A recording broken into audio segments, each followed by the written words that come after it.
Gundam.tk presents Double O Gundam.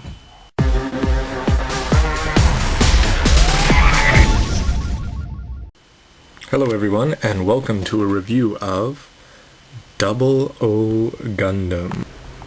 Now, when you're starting to put it together, this is when you really start to notice the difference between a 1/100th and a master grade.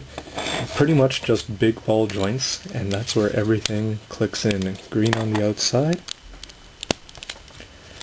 That's in, and then same idea for the foot. You have the ball joint, and just put that inside.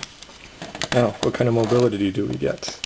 This has more mobility than a master grade Freedom, and you can still move the skirts just a little bit here.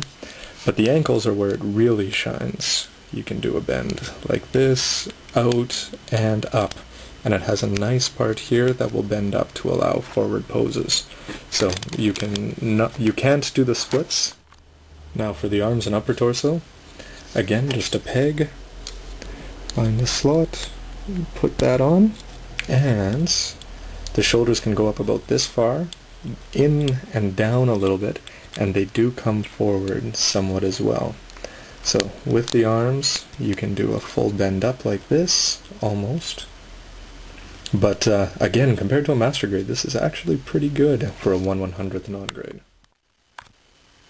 Finally, when you put the head on, the head has a fair bit for range of motion, and here you can see the clear red that was painted on. I think that makes a big difference and looks a lot better than the seal would. One thing I don't like is that you can see that at the top of the head, the two parts don't fit together very well, and they can split very easily. So I put that together and tried different things, but it still wants to split apart. I used a gray marker to do a lot of lining, and one thing that's very cool about this is that those green parts, again I painted them, but those are clear. Now, what a lot of people have done on the Japanese message boards is it's pretty cool because this is a big empty cavity.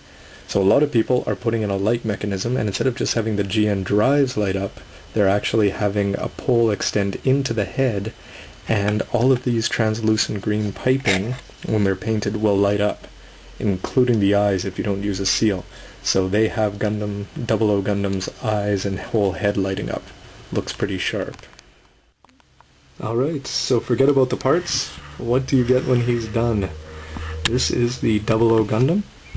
Overall, a fair bit of flexibility. The upper torsos can still pivot on the lower torso, and it's a surprisingly solid model. In a way, I do prefer non-grade 1/100ths to a master grade because they're easier to pose just because they have less parts that move. So you can just stand them up and they feel pretty solid when you're moving them all around. You can do something and not feel like you have to adjust 15 parts to achieve something. So, again, I'm lousy at posing, but it doesn't look too bad. Let's see how it looks with the GN drives on. And with the GN drives on, all of a sudden the bulk is there, but overall, already I like this better than I expected I would. The GN drives are pretty cool. For takeoff mode, you can put them in the back, like this. They just spin around, and as he's standing in the catapult, you can get ready to take off. And he used this in his preview episode, but throw the GN drives forward, and he can blast a GN particle field shield in front of him. Now, it looks pretty cheesy, but hey, maybe you'll use it once in a while. But of course, the main money shot is putting them off to the sides, and here, I do like the light up, and for me, I think that $6 was worth it. Now the GN shield, because it can split into two pieces, can also hang off the GN drive like this. And I'm not crazy about the effect, but it doesn't look as bad as I thought it would. And on the other hand, you can attach it on the arm with a simple clip, and you can have a single angry Wolverine claw if you want. So when you hook on everything, you can have a rifle, or two swords, of course, 2 swords, 2 rifles. This is 1-on-1 with the shield hanging off the back.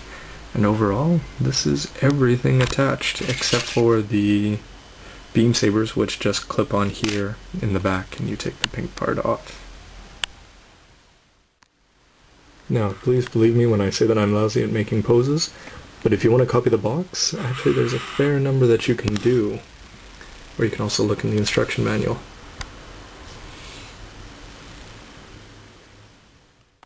Now, if you want to put the sword/rifles on his hips, there is a gray part that you can attach onto the hip armor.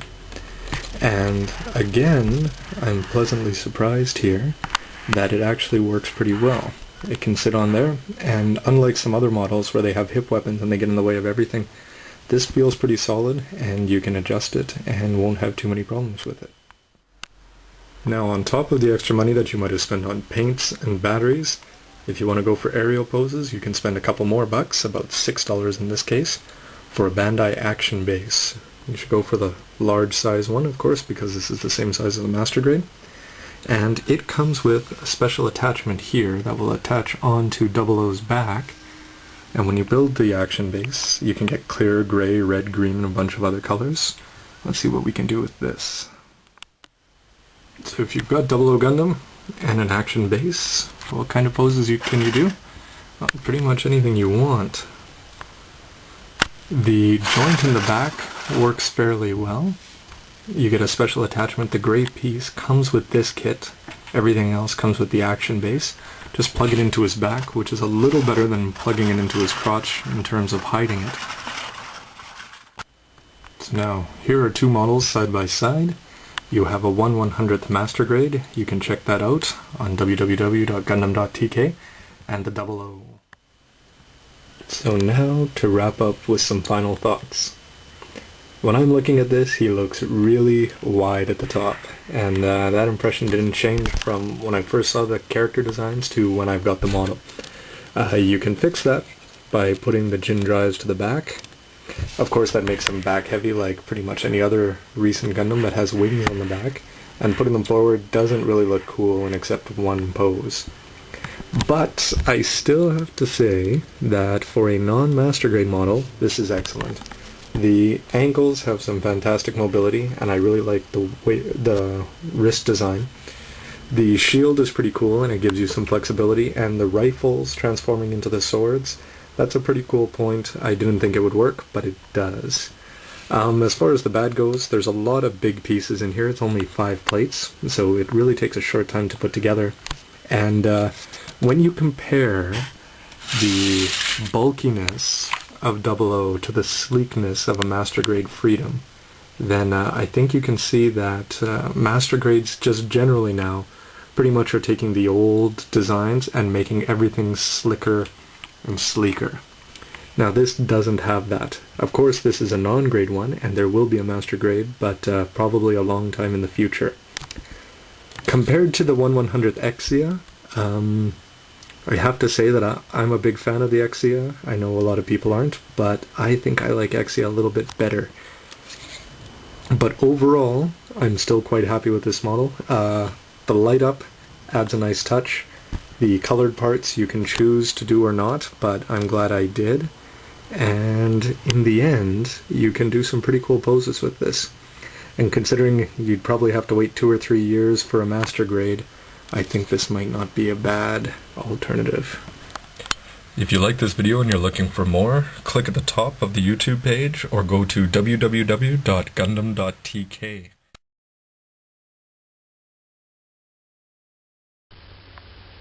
Don't forget, I now have too many Gundam reviews up, and you can check them all out on YouTube at www.gundam.tk.